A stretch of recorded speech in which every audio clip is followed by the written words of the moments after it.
सारी बातें अभी मुझे आचार्य जी ने हमारे बीच में रखी और मन कर रहा था कि आचार्य जी को सुना जाए और एक व्यवस्था आप लोगों ने निर्धारित की। उस व्यवस्था में विद्वानों की अवस्था रहती है, तो आप लोग एक पास सीधे बैठेंगे और मेरे साथ पवित्र ओम का उच्चारण करेंगे। तत्पश्चात जो समय मिला है उसको मिल बांट करके हम लोग सदुपयोग करेंगे।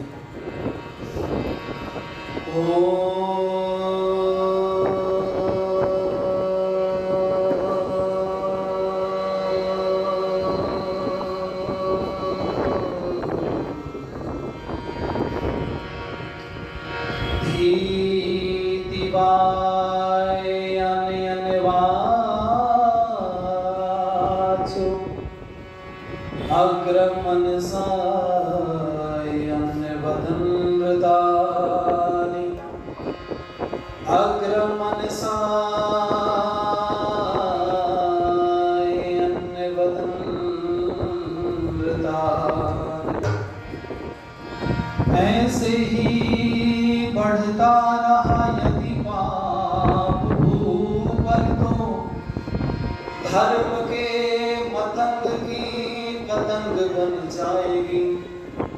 उल्टेगी ऐसी इस भारत की आकृति, निंदनीय सुरा भी तो गंग बन जाएगी। पावन सुरम्य शांति युक्त भूमि भारत की, देख लेना एक दिन जंग बन जाएगी।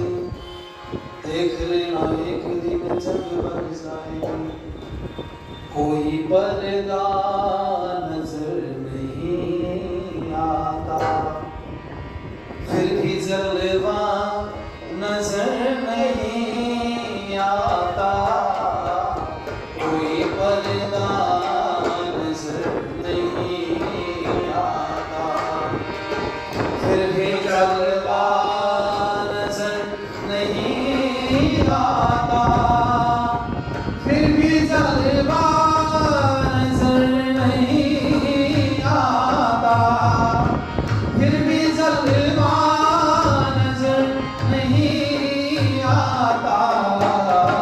कोई पर्दा नजर नहीं आता। कोई पर्दा नजर नहीं आता।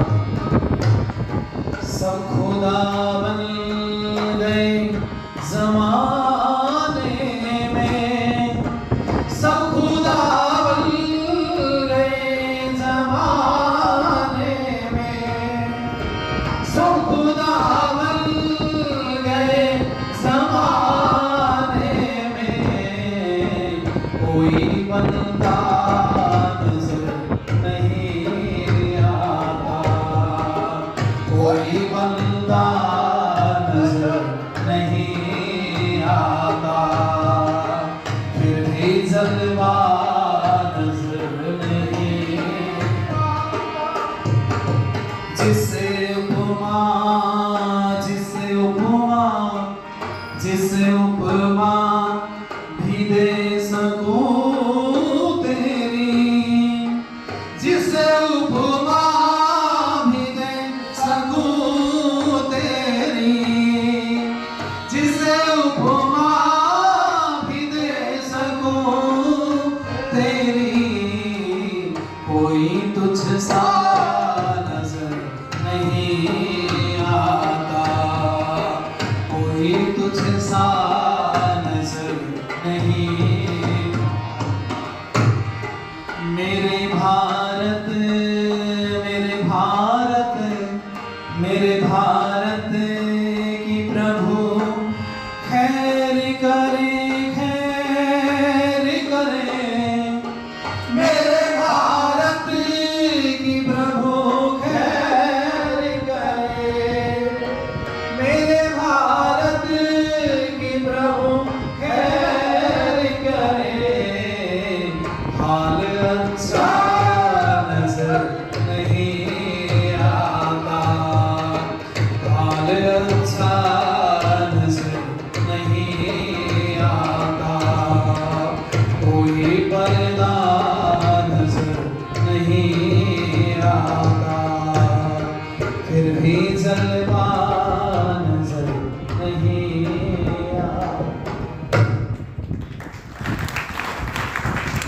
हमारे बीच में जिनका बहुत ही सार्वजनिक उपदेशामृत का लाभ हम लोगों ने लिया, बहुत उच्च कोटि के विद्वान सरल व्यक्तित्व पूज्य आचार्य शिव कुमार शास्त्री जी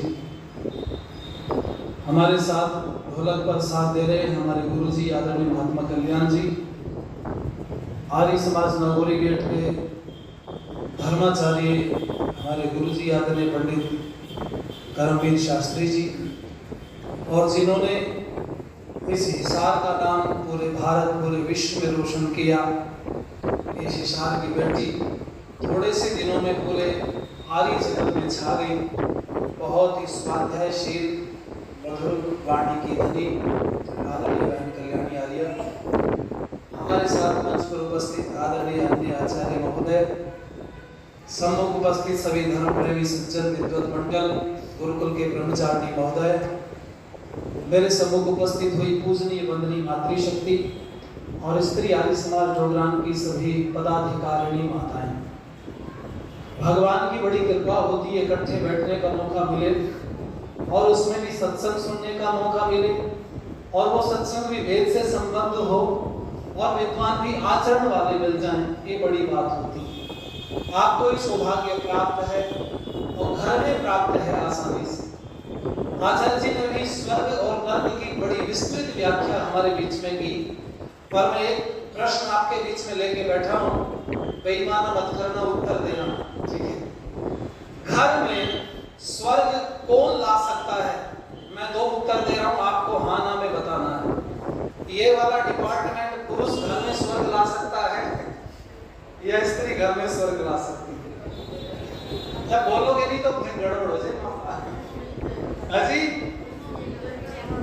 नहीं, चलो वो तो ठीक है आपकी बात, और बैलेंस की बात करो ना जी। भाई घर में कहा मैंने, बाहर की बात छोड़ो, बाहर के जिम्मेदार हो, घर के अंदर आ जाओ। हम लोग सुना करते हैं गृहिणी गृह उच्चते, घर पुरुष से नहीं होता, घर गृहिणी से होता। इसलिए घर में स्वर्ग कौन ला सकता है, पुरुष या स्त्री? नहीं बोल रही आपकी आवाज में दम नहीं, इसका मतलब घर में झगड़ा हुआ है, राड कर रखी आपने। अरे बोलो जोर से, कौन ला सकता है? बोलो स्त्री।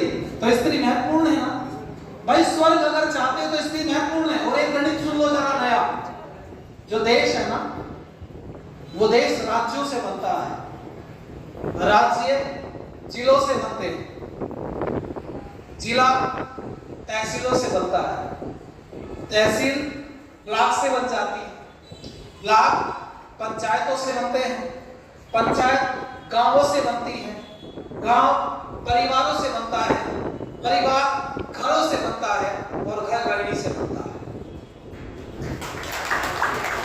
वो सबसे जो छोटी इकाई है आपके दिमाग में कहीं घूम रही होगी, तो वो सबसे छोटी इकाई क्रिस्त में गृहिणी की है।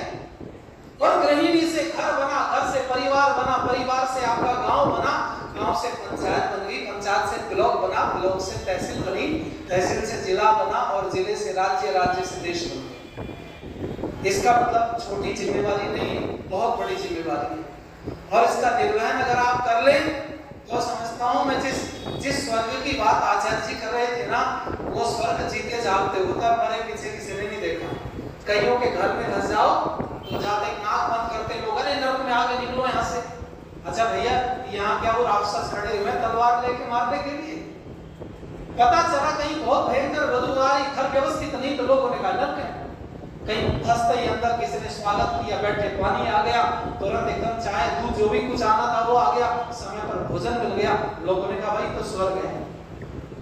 पता चला माताओं आपसे है, पर आप कहाँ दौड़ रही हैं, इसका भी जरा थोड़ा सा एक बार अवलोकन कर लीजिए। ये बड़ा जरूरी है, जिसकी हम प्रशंसा कर रहे हैं कि ऐसा ना हो प्रशंसा में मामला गड़बड़ हो जाए कि हम तो महान हैं। कईयों को तो मैंने देखा जब तक स्त्री का कोटा नहीं था ना घर में, मतलब वो हमारे यहाँ तो प्रधानमंत्री है, आपके यहाँ उपपंच बन जाती है, और सरपंच बनती है ना स्त्री, तो स्त्री सरपंच बनती है। जब तक स्त्री सरपंच नहीं बनी थी तो घर में ठीक ठाक मामला था। सरपंच में कोटा महिलाओं का आ गया, प्रधानी में कोटा महिलाओं का आ गया, घर में कई पुरुषों की दुर्गति हो जाती है। मैंने देखा लोग कहते महिलाओं के अत्याचार, ऐसे घरों को बहुत को जानता हूं मैं, बेचारे हाथ जोड़े बैठे चुप बैठा, घर में हिम्मत नहीं बोलते जरा सा भी। एक तो पकड़ के लेगी अपने पति को, डॉक्टर साहब चेकअप कर दिए, डॉक्टर साहब ने कहा बिल्कुल ठीक है बहन जी आपके पति, नहीं ठीक से देखो रिपोर्ट, कुछ ना कुछ गड़बड़ निकलेगी। कहने लगा हमें तो ये स्वस्थ दिखाई देता, तुझे कैसे बीमार दिखता बहन जी। कहने लगी बीमार की बताऊं, एक शब्द नहीं बोला जितनी देर से आपके पास बैठे। बोले हाँ तो भला आदमी है। कहने लगे हाँ इस भले आदमी की सुन लो, दिन में बिल्कुल नहीं बोलता, जब सो जाता पूरी रात बड़बड़ करता, सोने में बोलता ही रहता बेचारा। डॉक्टर साहब ने हिसाब लगा के बताया, कहने लगे बहन जी दवाई की जरूरत नहीं है। बोले और एक सलाह की जरूरत है, कहो तो दे। बोले देव, इसने कहा इस बेचारे को दिन में बोलने का मौका दिया, बोले रात में नहीं बोलना, दिन में मौका मिलता नहीं तो किलोमीटर तो पूरे करने, कहीं तो निकालना है अपनी बड़ास को, तो सो जाए बेचारा, बोल लेता।